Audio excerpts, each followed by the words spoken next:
Hey guys, Zach here, and today I'm going to be rescaping this algae-filled mess of a tank. As you can see, the algae has intertwined with all of the plants, especially in the foreground area. It's also very much wrapped around the hardscape. So in order to get rid of the algae in this tank, the first thing I am going to do is remove the hardscape.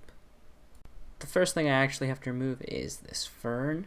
And then once that's removed, I can pull out the hardscape. I did have to move the light that was on top of this tank to get this out, but with that out of the way, then I can move on to removing the plants from this tank. Right now, I'm just trying to remove as much of the algae from the plants as possible while it is in the water. I've just found that it's a little easier to pull the algae off the plants in the tank like this, instead of trying to pick it off the plants when I do pull them out of the tank and everything is dry. With all of the plants removed, I can move on to removing the water from the tank, and I'm just going to use a gravel vac for this. This is just going to allow me to remove the water and also remove a little bit of the loam that has built up in this tank. When I rescape it, I do want it to be a little bit cleaner of a substrate, so I'm going to pull out what I can of the loam. With everything else removed, I'm going to start rescaping this tank with this substrate layer still intact. Before I start this new scape, I'm actually going to add in some of these nutrient tabs just to give the substrate a little bit of a boost, because this has been running for a long time. I know that the substrate might be slightly depleted. When placing these nutrient tabs in, I did break them up first so I got more out of it, and placing in the fragments, there was really no rhyme or reason, just across the entire tank. With the nutrients in, I can start the scape, and for that I'm going to use this shallow wood. Before we get started with the scape, I just wanted to show you guys that the top of the tank is actually slightly narrower than the rest of the tank, which can make it a little tricky to work on the scape, but I know I can get it done, so let's get into it. For the scape, I wanted a sort of triangular composition, and I also wanted a scape that didn't actually stick up too high into the tank. In the previous scape in this tank, you saw that big piece of wood sticking up in the middle. That actually made it pretty difficult to work on and maintain the tank.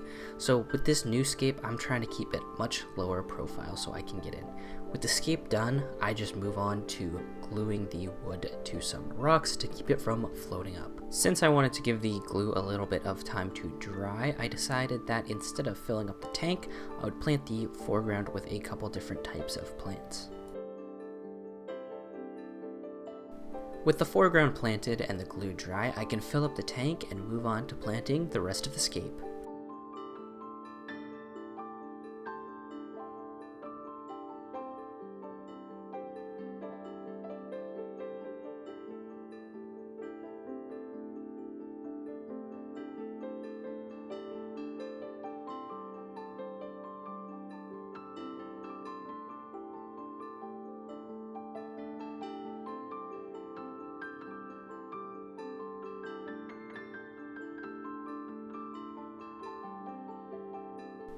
With the tank all planted, I just want to give it time to settle, so I'm going to leave it for a couple of days and then we'll check back in.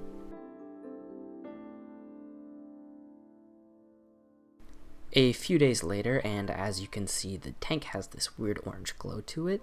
Nothing to worry about, this is just tannins leaching from the wood, and it's nothing that a quick water change can't fix.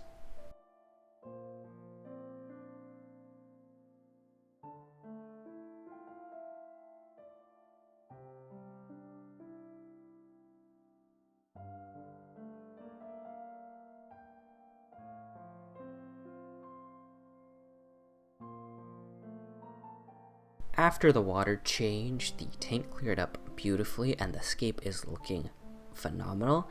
Do keep in mind that the water change is only removing the tannins that are in the water.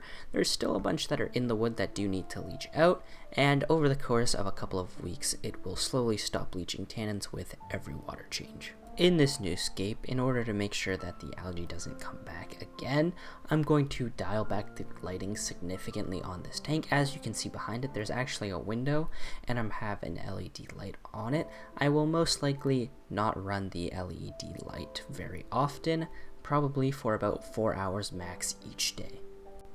Currently, all that I have in this tank for inhabitants is a handful of bladder snails.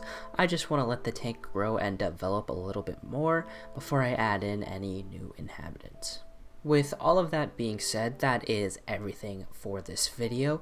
Thank you guys so much for watching. If you have enjoyed, please consider subscribing, and I will see you guys next time. Peace.